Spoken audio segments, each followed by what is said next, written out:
What's up, guys? Welcome to another edition of the Endless Endeavor podcast.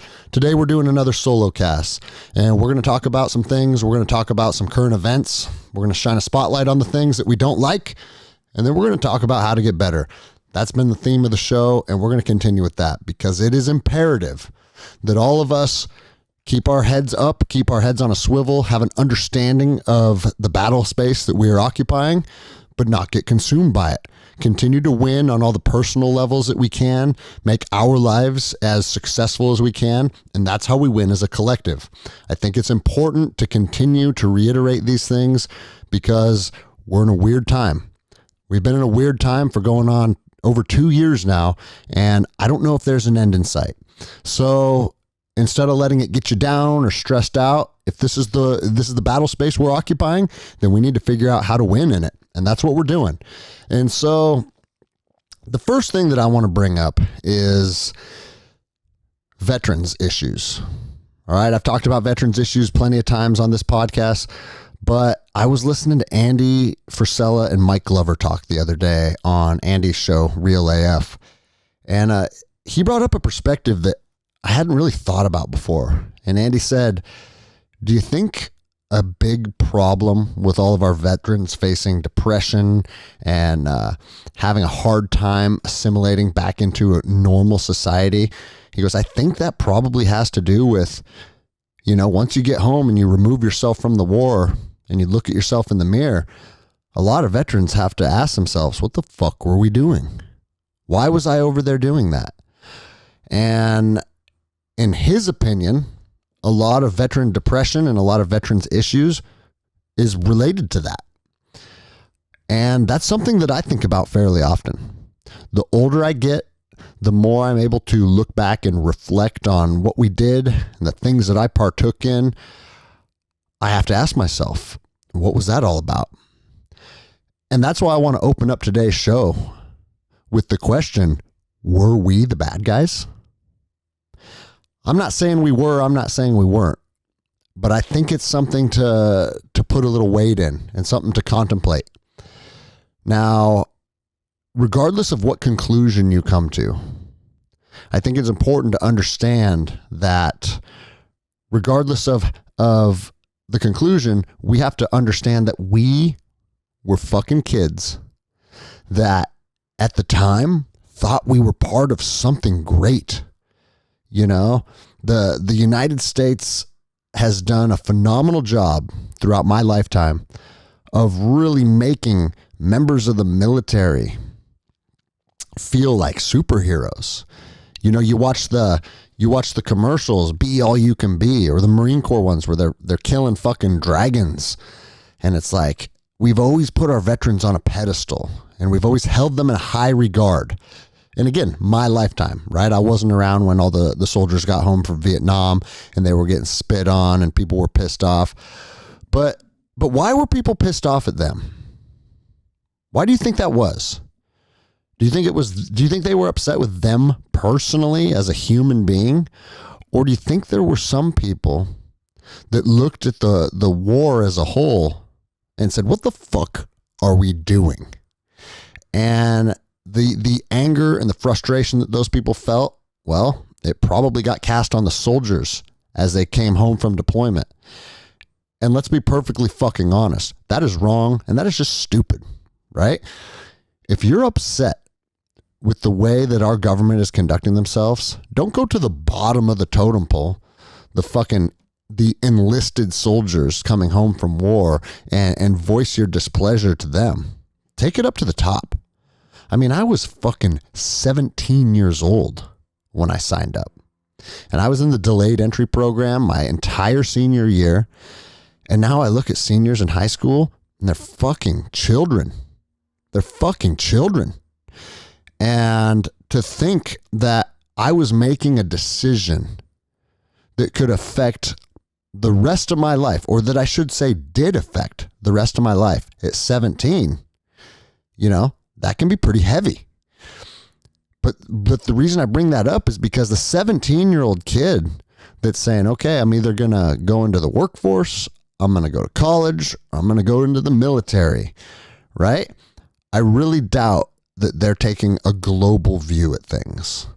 And additionally, I highly doubt that any 17-year-old kid that raises his right hand to enlist in the armed services has any reservations that his country is being ran by corrupt politicians, or that he's signing up to be part of the military industrial complex, and that one day he'll be serving Dick Cheney's Halliburton in Iraq and Afghanistan. And so we have to think about these things and ask ourselves, were we the good guys or were we the bad guys? But if the conclusion you come to is we were the bad guys, man, you got to understand, we were victims of propaganda. We were the ones that were manipulated as children to fucking go to the other side of the world and fight for freedom. That's what all my wars were about. It's very interesting that my wars weren't about killing bad guys. They were about freedom, enduring freedom, and Iraqi freedom. And the truth is, guys, if they'd pumped the brakes after Afghanistan and that was it, I might be singing a very different tune now. But the fact that we invaded a sovereign nation on lies built by our own government and then went in there and slaughtered people, you have to ask yourselves, were we the fucking good guys? It's hard to look at how we conducted ourselves inside of Iraq and come to the conclusion that we were the good guys. Think about this. And I'm not down on anyone. I love our military. I love our special operations. And I've said it before on the show. I loved deploying and I loved serving in combat zones. It was fun. It was exciting. I got to experience things that I would never get to experience in any type of normal setting.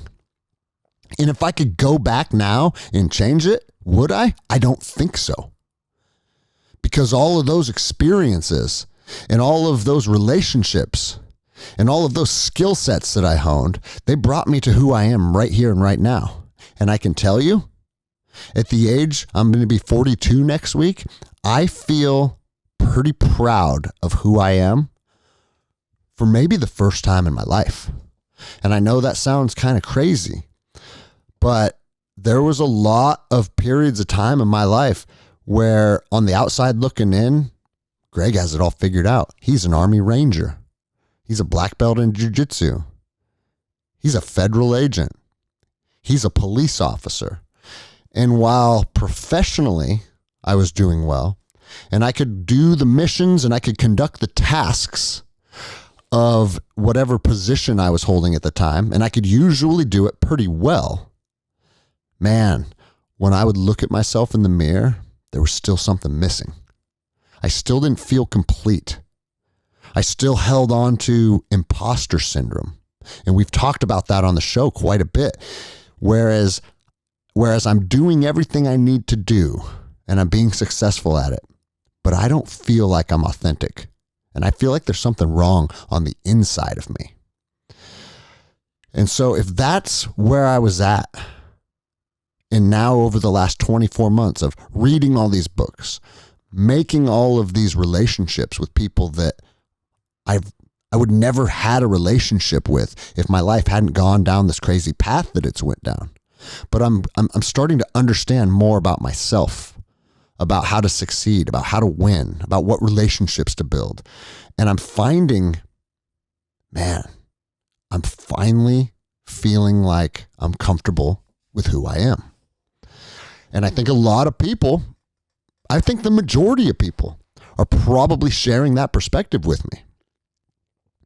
And so if I've arrived at a place where I feel content with the man that I am, I have to say the path that brought me here is something that I have to acknowledge as a good thing. However, I think a lot of things that we did were probably not that good. And so I just want you guys to think about this. If a foreign military came onto our land and was running their tanks up and down our streets, And they were going house to house, checking for weapons and munitions and IED supplies. Just going in your house. Hey, I'm here. I have a bunch of guns. I have a bunch of guys. And we're going to fucking kick your door down. And we're going to search your house. Well, I'm here to tell you right now that if that were to occur here in Lake Stevens, Washington, the line in the sand has been crossed. And I would be doing exactly what those people did in Iraq. I would be implementing guerrilla warfare. I would be setting up attacks and choke points and on bridges. I would be setting up IEDs. I would be setting up linear ambushes. I would be doing all the same things. Because if you're going to come into my fucking community and try and be fucking bullies and try and now you're calling the shots. Now you're in charge, setting up checkpoints, taking over areas and just making them your base. Yeah, you know what? If a foreign military occupied our soil and did that to my community, you're goddamn right. I would be part of an insurgency.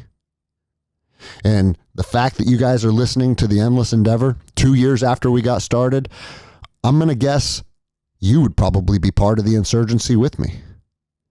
Because this community of listeners and the people that are attracted to this podcast, I say it all the time. I look at you guys like peers and I feel like we're on a mission together.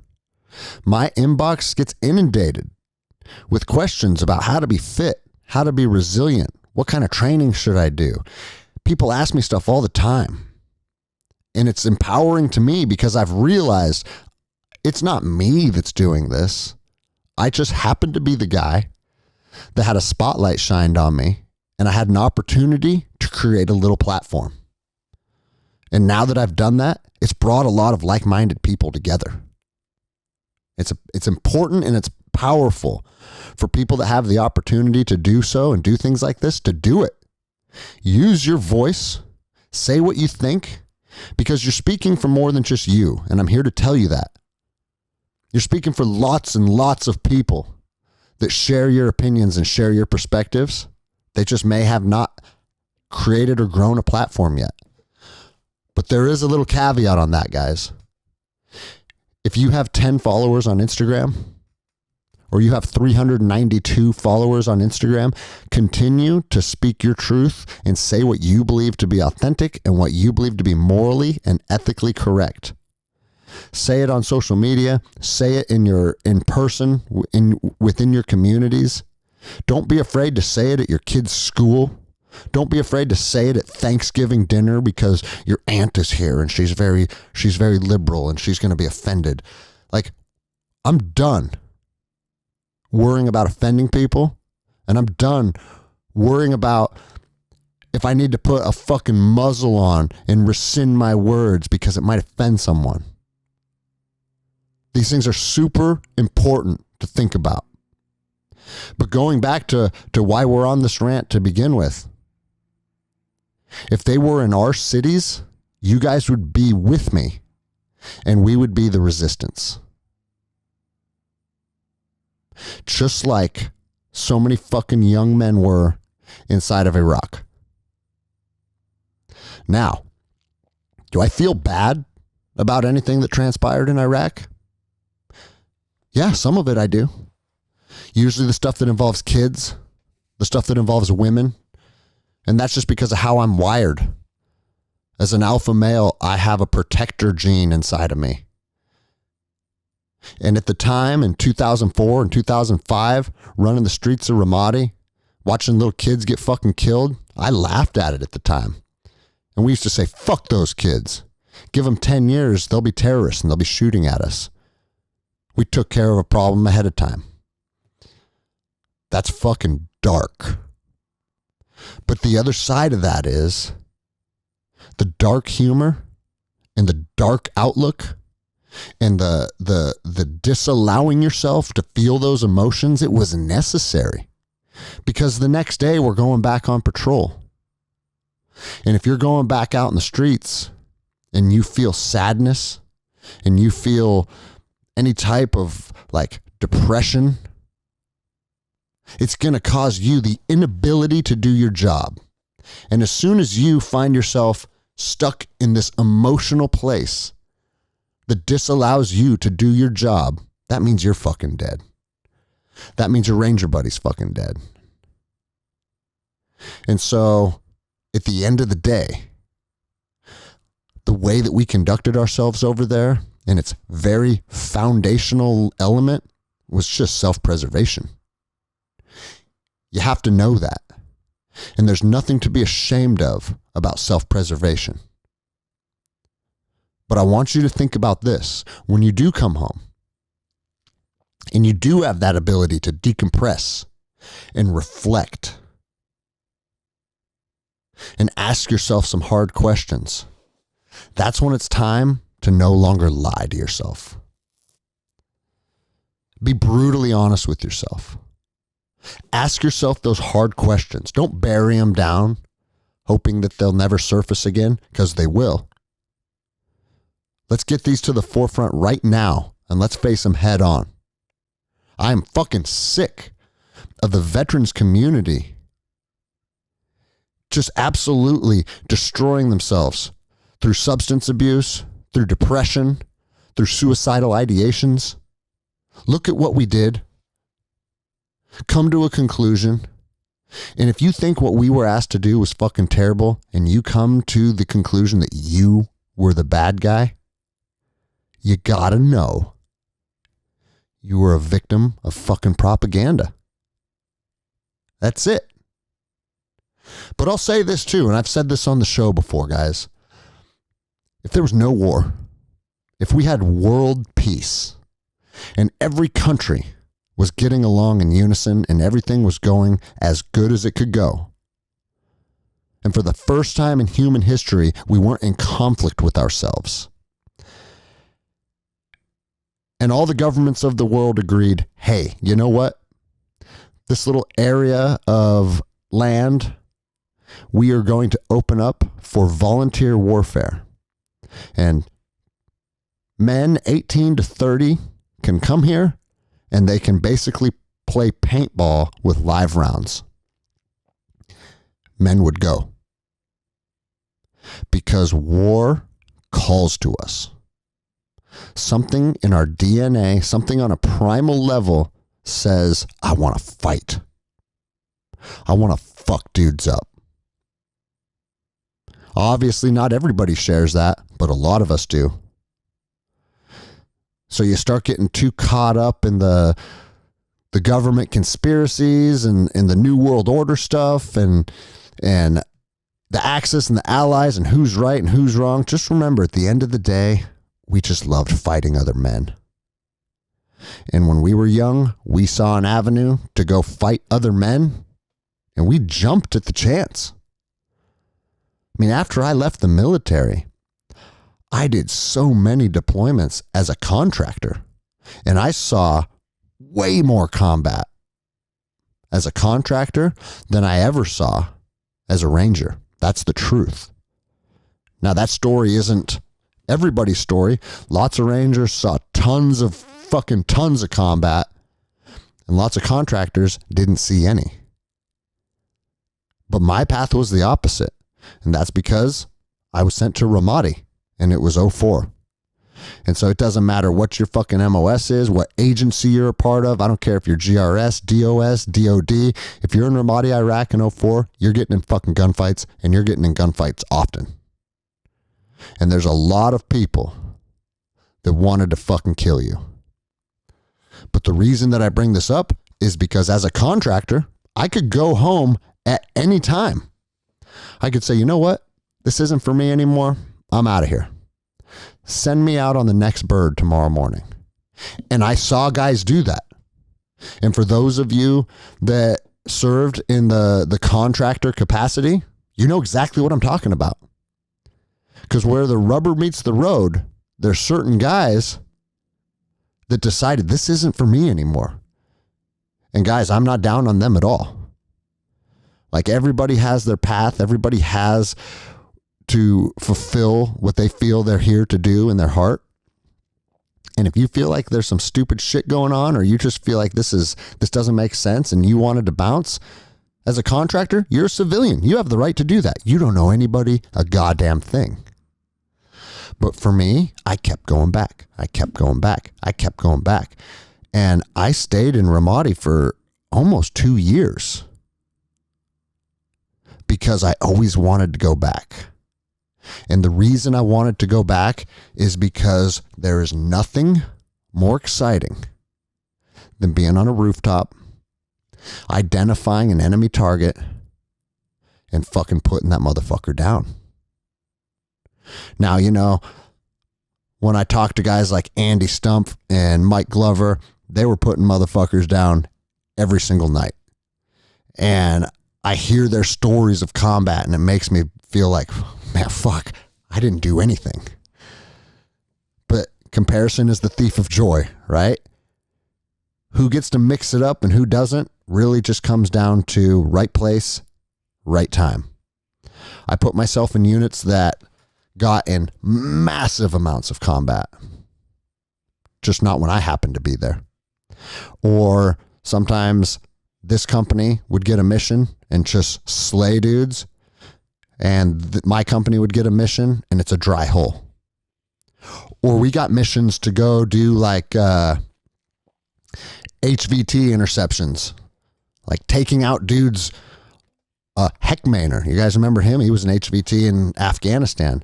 We were going to do a vehicle interdiction on the way to a wedding.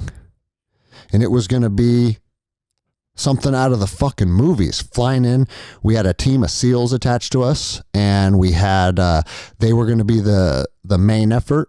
And then we were going to fly in on Blackhawks, and we were going to set in and they were dev crew guys, for those of you that are wondering. Those guys were the main effort when we were working together with them. And then we were going to set up blocking positions. And fuck yeah, let's go. That's a fucking rad mission. But like most missions that are based on real-time intel, they fall apart. They come together and then they fall apart as quickly as possible. And a lot of times it's bad intel. And a lot of times it's just the nature of an ever-evolving battlefield. Everybody that's done any type of operating knows the first rule of a plan is it falls apart and it goes to shit. And I saw that over and over and over and over. And I'm not saying that's good or bad. I'm just saying that is what it is. And man, we would fucking get tasked with some super, super high-speed missions. And then an hour later, you'd get an intel update and be like, actually, it's canked. For whatever reason, there's a conglomerate of reasons why things fall through, but that's just the nature of war. And so we're kind of going on some tangents of different aspects of warfare. But at the end of the day, just remember, you didn't go there to serve the United States government. Fuck the United States government. We went there to get it on. We went there to mix it up with other men that we shared a disagreement with. And let me be perfectly fucking clear, guys. Even though I believe we shouldn't have been there, and I can have an unemotional, detached look and say, you know what, if the tables were turned, I'd have been doing exactly what Al-Qaeda in Iraq was doing. Even though I can say that, I can also say, me and those motherfuckers aren't the same. And I don't want to fucking share this planet with those motherfuckers. Because there's a lot of them that are wired in a way that's not congruent with how I'm wired. And if the opportunity presented itself to go over there and shoot some ISIS motherfuckers in the face again, I'm not so sure I would say no. And that's just part of being who we are. There's nothing negative about that. There's nothing wrong with us. It's just how men are wired.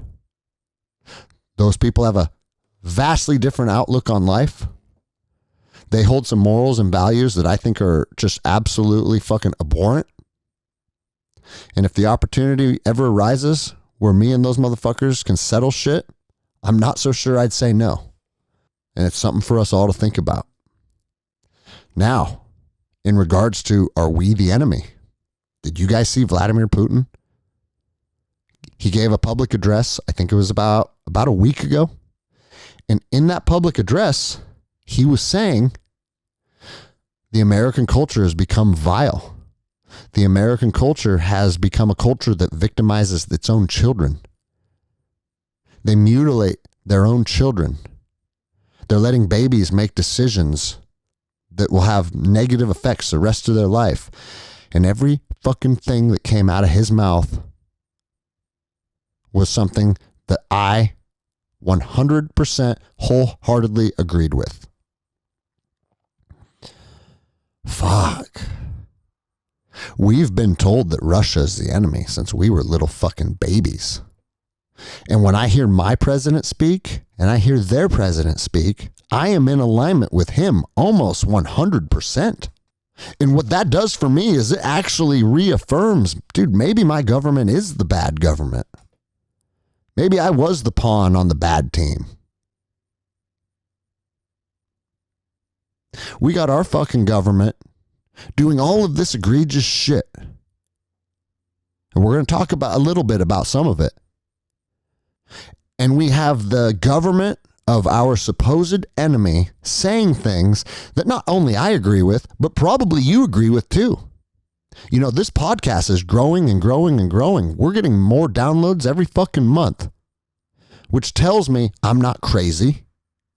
The shit that I say either resonates with people or people want to share it so other people can hear the perspective of people on our side of the fence. My way of thinking isn't some isolated little corner of America. They want you to believe that it is.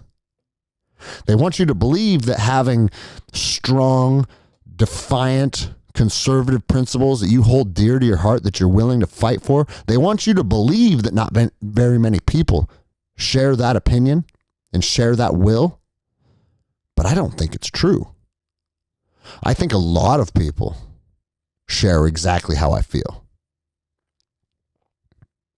And the fucking president of Russia seems to be more on our fucking spectrum of thinking than the people that occupy our own government. That's fucking concerning. And now our government's talking about nuclear war. They're saying Putin's talking about nuclear war. And I don't believe anything that our government says anymore. So are they trying to push him into some type of fucking Armageddon? Is that what these motherfuckers want? Or is it all strategy? There's some power play that I'm not seeing. But I can tell you right now, the power play that I don't see certainly does not serve us. It's only going to serve the political elite at the very top of the food chain. We know that to be the case. And so the last thing I want to touch on the issue of being a veteran that's potentially reflecting on who we were and what we did. Remember this, guys. You signed that blank check that could be cashed with everything up into including your life, limb, and eyesight. And a lot of you guys lost your life, limb, and eyesight because of these fucking wars. Massive amounts of veterans are severely disfigured physically, and massive amounts of veterans are disfigured emotionally. The emotional disfigurements lead to toxic relationships, leads to depression, leads to addiction, leads to anxiety. And a lot of times it ultimately leads to suicide. So I want you guys to think about something. We've talked about getting the help that you need and that you deserve, and that there's resources that are out there to do that. But just remember, it's not the VA's responsibility to pick you up and give you a paycheck and get you back on your feet and help you find happiness and help you find purpose. That's fucking you. So figure out how to find purpose in your life. Once you find purpose, all of the other ailments that have been plaguing you, all the shit that's dark, that's in your past, that resurfaces, that causes that storm and that cycle of depression. Get that shit out of your head and out of your mind by finding purpose. I'm reading a book right now called The Magic of Thinking Big by David Schwartz. And this was an Andy Frisella recommendation. And I've just started this, so I don't have a big overview to give you guys. But the foundational principles of this book is what you find with people. It's not their IQ. It's not what degrees they hold. It's not what class they grew up in. It's not what college they attended. The thing that continuously makes people rise to the top past their peers is having the ability to think big. Nim's Purja is a perfect example of that. If you fucking dream big and you don't put roadblocks in the way and you don't tell yourself the I can't, or you see other people winning, oh, must be nice. All of that fucking shit is what holds you down. The must be nice mentality all but ensures that you will continue to look up at other people succeeding and feel jealousy and feel like you have the inability to arrive there yourself. The foundational element that we need to implore in our lives is the ability to know you can set a goal, you can work towards that goal, and then you can accomplish that goal. Once you know that to be true, and I'm not saying it's going to be easy, I'm not saying it's going to be fast, but once you know that to be true, man, the sky's the fucking limit. The sky is the fucking limit. I'm starting to see this on a very, very, very small scale. To me, it doesn't feel small. To me, it feels massive. My gym memberships have increased by 600% inside of 2.5 years or whatever it's been. It doesn't feel small to me. But when you're looking at an income of, say, $20,000 a month, as opposed to some guys that are making that in fucking one business deal every day, yeah, I'm still small potatoes. I know that. I have a long way to go, and the path is slow and arduous.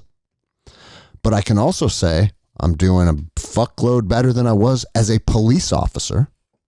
So what does that tell you? That tells you you can step outside of this normal fucking grind, and you can start to open up avenues and paths that serve you even better if you believe it.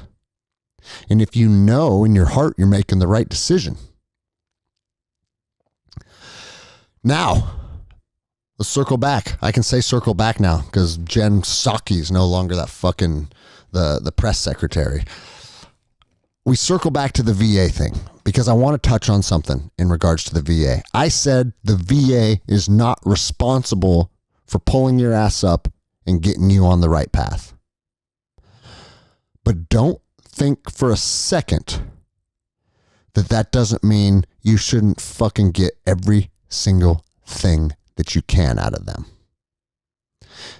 This might not be a popular opinion for some people because, you know, I heard a guest on Andy Stump talking about how, you know, a lot of veterans abuse the system and they just try and get high ratings so they can get a paycheck.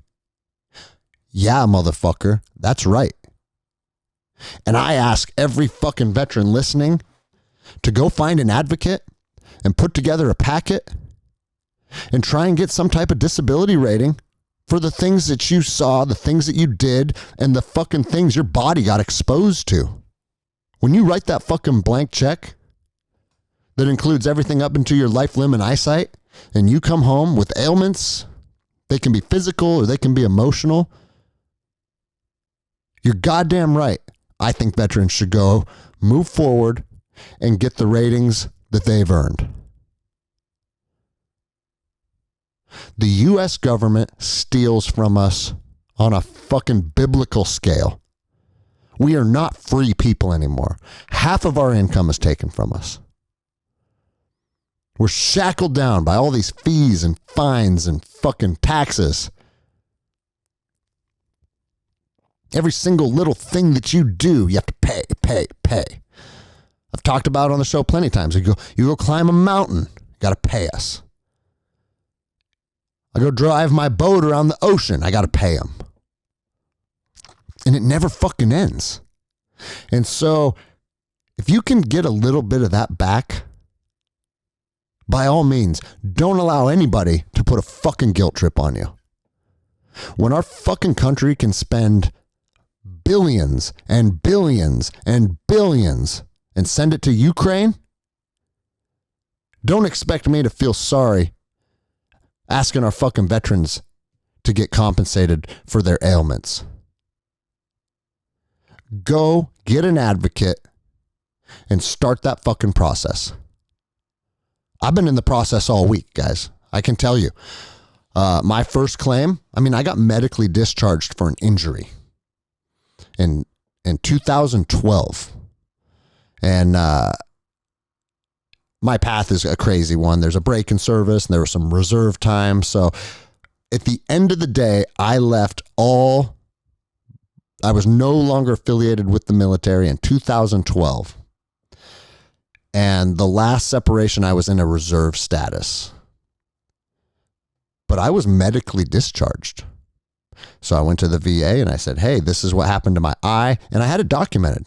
And I didn't get a rating for it. They actually gave me a 0%.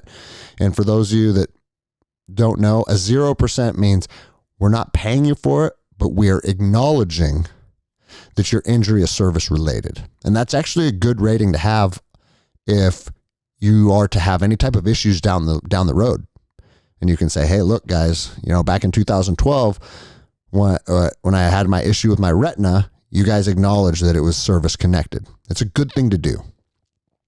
But through that process, I had to go through interviews and I had to go through assessments and I had to speak with counselors and psychiatrists. And, they realized that, dude, I have a TBI rating. How many times have you been exposed to IEDs? I don't know, a lot. How many times have you been shot at with RPGs? I don't know, a lot. And they asked me all these different questions as they relate to warfare. And they said, you need to be screened for TBI just based on your experiences overseas. So I got screened for TBI and lo and behold, I have TBI issues. And they gave me a 30% rating for my TBI. And so this was a long process and I've went back and I've been reassessed. And now this week, I went back for several reassessments. They looked at my knees again. They looked at my back again. And then they talked to me about my TBI issues again. And they said they're going to reassess my rating. And if I get 100%, and I'm not saying I'm going to, I don't know what I'm going to get. The VA has their way of doing things. But let's say I get 100%. I understand that there are men and women that went through 1,000,000 times worse experiences than I went into or that I experienced. I understand that there are men and women that have no arms and no legs. I understand there are people that are blind. I understand that there are people that are paralyzed. But don't think that if you get a high rating, that somehow detracts from the men and women that went through the absolute worst experiences in the rating that they get. If they get 100% because they're an amputee, and I get 100% because of TBI related issues, everybody's getting 100%. It's not like they only give so many 100% out, and once they hit that, they're done. And, this guy got it for TBI, and now this double amputee, he doesn't get his 100% anymore. It's not how it fucking works. So don't give guilt trips to people that have went and gained ratings, oh, they were just a fucking pogue and they were just on base all day. They didn't get exposed to shit. They got a PTSD rating because they heard a mortar go off. You know what? The VA has a system, guys. They have an assessment. They have specialists. They have doctors. And it's long and it's arduous. And if someone got a fucking rating because they heard a mortar go off, I don't fucking care. Good on them. Make the system work for you. But I'll say this. My last point I want to say on this.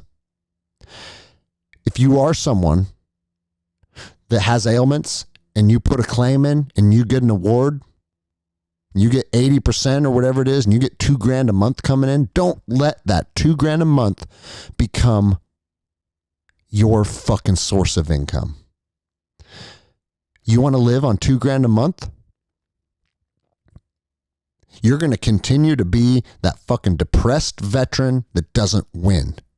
And that is one thing that people are worried about the VA system, is they give you enough money to just basically keep you in poverty, but enough money to where you're not motivated to go out there and fucking get after it, because your basic needs of food and fucking shelter can be covered with that.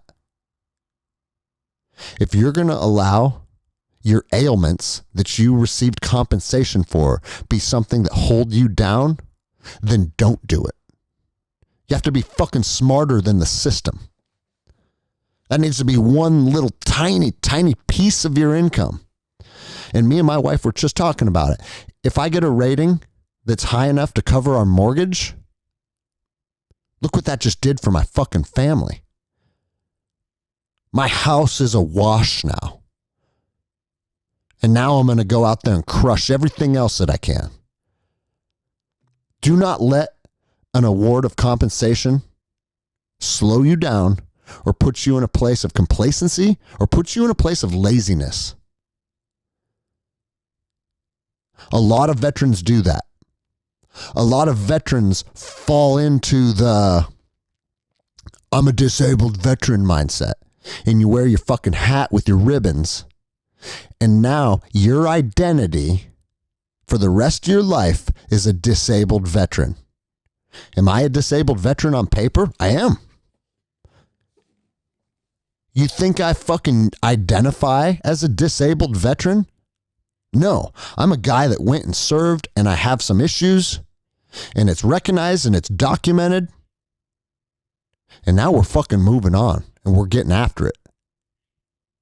A lot of veterans want to stay in this victim mentality where it's like, oh, I'm depressed and the 4th of July, I can't hear fireworks go off and I want to get a discount at this restaurant because I served and, if I don't get a discount, I feel like, you guys don't support your military. Like, quit being a victim. A lot of veterans are victims. Stop it. Stop allowing your past to identify who you are and build an identity that holds you down.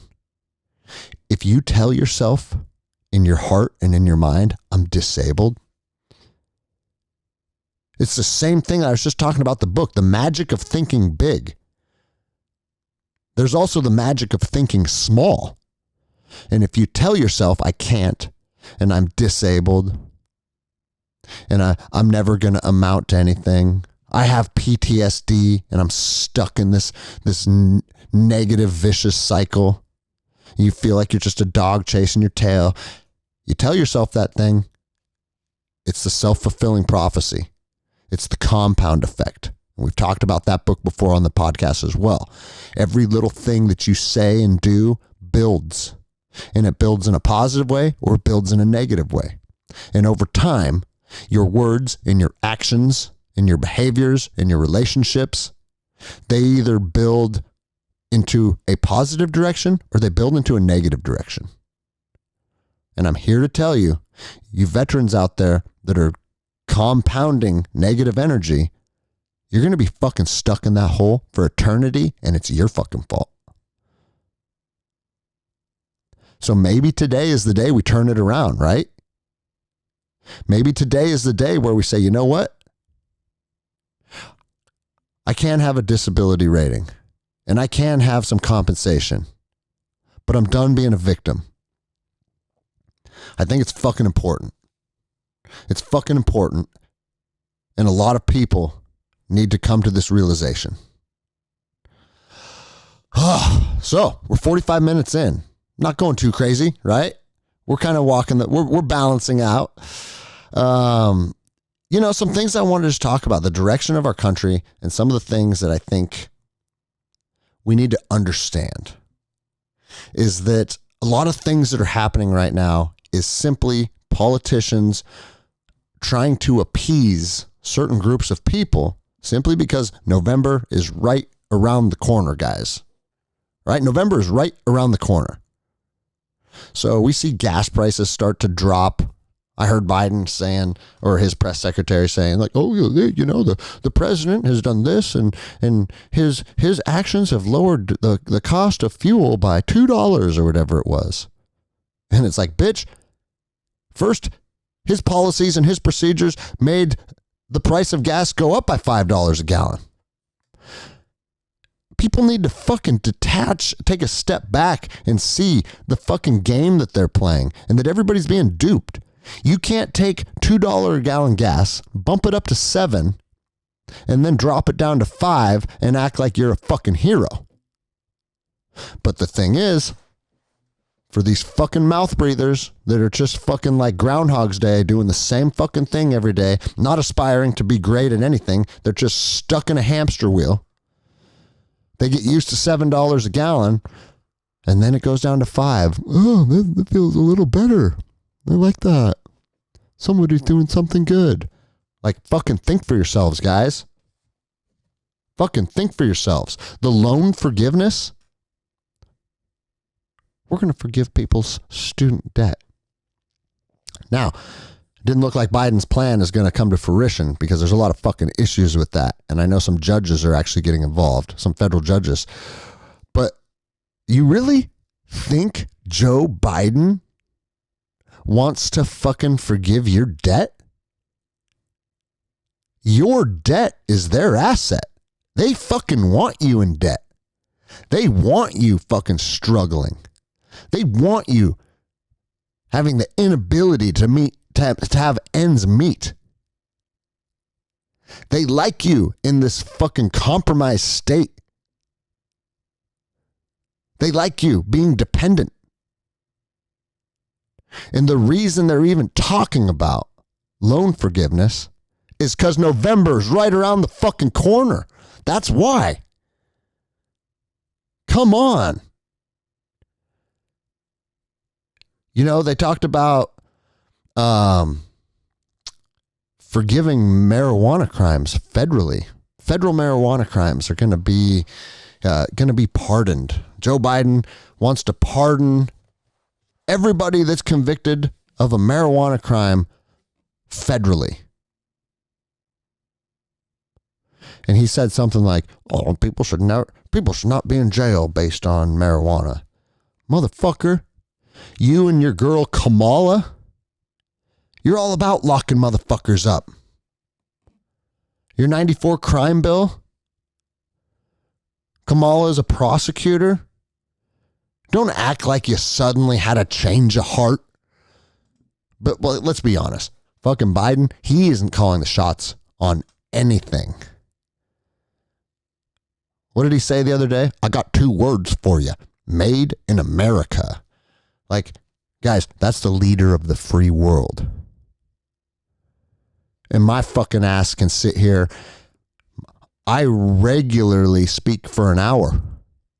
And I'm here to tell you, I don't have any special skill set when it comes to speaking. Any adult human being should be able to sit down and articulate things that are going through their head. Well, most human beings. The president can't. But whoever his puppet masters are, you think they want to see people get released from jail for marijuana because of the moral and ethical issues that it was causing? Like, for me, I agree. You got people in jail for a plant that grows out of the earth. Get those people out of jail. We're over that shit. We moved past that shit fucking years ago. But they're not doing it because they want to see people prosper or they want to give good people a second chance. They're doing it because November is right around the corner. Can that not be any more clear to everybody? I think it's fucking clear as day. So again, guys, if you think it's clear as day, fucking speak your mind. We can't have these young people falling for these fucking tricks and this propaganda that keeps these political elite cocksuckers in power. They need help opening their eyes, just like we all did when we were 19 years old. But all these little shell games that they're playing to just appear like they're compassionate, appear like they're the party of tolerance, nothing could be further from the truth. The Democratic Party has become a cabal of elitist cocksuckers that hate you. They hate you. And I'm not saying it's much different on the right, but there are portions of the right that are still rooted in good morals and ethics, and they're motherfuckers like Joe Kent, who are friends of mine. If you're running on a platform that's based on being a moral and ethical human being, you're probably not in the DNC right now. You know, Biden's also saying he's pledging to get rid of fucking assault weapons. Once we control, once they control the House and we control everything, we're going to ban assault weapons. What? You know, he said once we control Congress after the midterms, he's pledging to ban assault weapons. I don't want to go too far down that fucking rabbit hole, guys, because we've talked about it on the show before. But I'm here to tell you, every motherfucker that wants to take away your assault weapons is protected by assault weapons. So think about that. And not just one. They usually have 3 cars of men, everybody armed with an AR-15, because I used to be those men. And I used to drive around Los Angeles, and I used to drive around protecting federal judges and Supreme Court justices.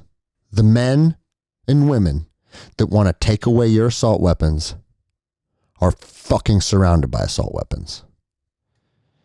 And guys, we've talked about this before too, but you can go to the FBI statistics. You can go to FBI.gov and you can find all the statistics. In 2019 is their last updated year. I know that there's probably updated data that's just not fully published yet, but fucking rifles were responsible for 364 deaths nationwide. Knives were responsible for 1,476 deaths. Blunt objects, so rocks and bricks, 367. So more people died from rocks and bricks than rifles. Right? This making sense to you guys yet? That it's just fucking propaganda? The overwhelming majority of gun deaths come from handguns. 6,300 handgun deaths in 2019. Why does the government tell you they want to take your guns? Why are they always saying it? Because we don't need weapons of war on our streets and we need our streets to be safe. Okay, well then, why do you never bring up handguns? Because those are statistically 20 times more dangerous than rifles. Well, we know why, guys. And I know I'm the fucking crazy one here, but we know why. And it's because if conflict arises and we ever find ourselves engaged in warfare, it's real hard to win a war with your Glock 19. Especially when your adversary has 5.56 and 308. That just is what it is. And for our fucking government officials that still say, and fucking Biden's demented ass said it the other week, you're gonna have to fight a F-16 with Hellfire missiles. Okay, well, you're talking about an airframe that doesn't even, a munition that doesn't even attach to that airframe, but that's neither here nor there. The fact is, motherfuckers in caves with AK-47s and the will to win are a fucking problem. And if you don't think they are, there's a little place called Afghanistan. Maybe you fucking heard of it. Go read a book on it. Because motherfuckers with rifles and a will to win are fucking surprisingly difficult to fight. So good luck with that. All right, guys, let's talk about a couple things coming up. I'm in 75 Hard Phase 1 right now. I did an episode on 75 Hard. I got a lot of feedback. My buddy Chad was on. He's completed it. And we're both back on now. We started together on October 10th. And we're doing different phases. I'm in phase 1. He's in phase 2, I believe. And Angie is in phase 3. But we're all doing it together. And my wife has even hopped on board for this one. But little caveat for her is she knows she's not going to pass because we have a vacation coming up. And so she's agreed to do it for 30 days with me. And I'm happy with that. If she ever wants to get after it and do the full 75, great. But we're going to Mexico, and you probably, it's our annual trip to Mexico. Probably don't want to be on 75 Hard during that. So we're doing it up until the day before we go. And phase 1 is a little different. All right. It's all the same stuff. It's 2 workouts a day, progress pick, reading 10 pages, drinking your gallon, following a diet, no cheat meals. And then they add in 10 minutes of visualization/meditation, 5 minutes in cold water. So you can do it in the shower or you can do it in your ice tub. And then creating a critical task list where there's several things that you need to get done today. You write them down in the morning and now they're non-negotiable. And if you fail your critical tasks, then you failed 75 Hard. One of my critical tasks today was simply completing this podcast. I got to get this podcast reported because it's Thursday or it's Wednesday and I need them uploaded by Thursday. And that's how it goes. And so the 75 Hard program has been fascinating. It got me in maybe the best shape of my life, but more importantly than the physicalities that came from it is what it has done for me emotionally and what it's done for me as a routine. Man, I wake up early, I start my day. And I find that putting all the little pieces together in a way that is building a routine around my life, I feel more powerful. And I feel like I'm set up to succeed and I'm set up to win. Now, when you're your own boss, like I've become my own boss. For 20 fucking years, I had someone telling me where I had to be, what time I had to be there, what I needed to be wearing. And on and on and on. And one thing you guys will find when you fly the coop and you tell your agency or you tell your corporation that you're fucking done and you start your own thing, well, you know what? I can sleep in today because I don't open my gym until this time. And that's a constant battle with yourself of trying to, defeat that inherent laziness that I think we all hold. I certainly hold a massive amount of laziness. And what 75 Hard has done for me is it's created a routine where I just continuously crush the laziness and I don't give it a voice because I don't have time to. Once you do that for long enough, that's why the program was 75 days. Man, when I was off between 75 Hard and phase 1, I was off for a month. I was still doing all my stuff almost every day. And there was days that I didn't, and I kind of felt like, fuck, man, I'm letting myself go. I had one day of like the day before we started phase 1 where we had a party and we had a bunch of food and I ate fucking pumpkin muffins and I ate chocolate covered pretzels. And it's just like, I felt completely out of control. And then I felt kind of sick afterwards because that's what happens when you're super dialed in on your diet and then you go eat poison. But for some reason, we always do that to ourselves, right? But then I realized, like, man, that's one day of bullshit food. That's a win. Most human beings are, one day of bullshit food is just called Monday. And then they do it again Tuesday, Wednesday, Thursday, Friday, and Saturday. And so it builds a routine where if you step outside of healthy living and healthy habits, you know it and you feel it and you recognize it. And that's one of the biggest keys, guys, is recognizing when you're not on the path. And 75 will do that for you. 100%.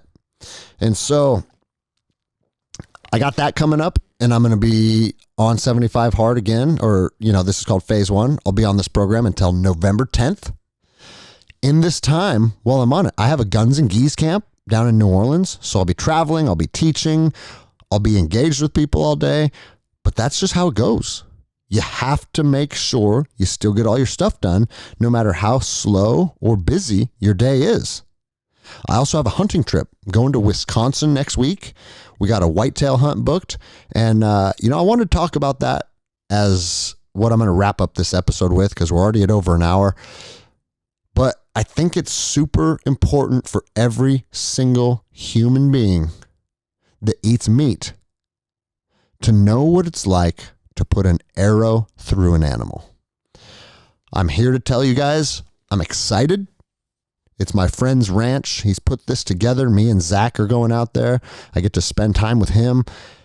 I'm really excited for what the trip is going to bring and the experience that I'm about to have.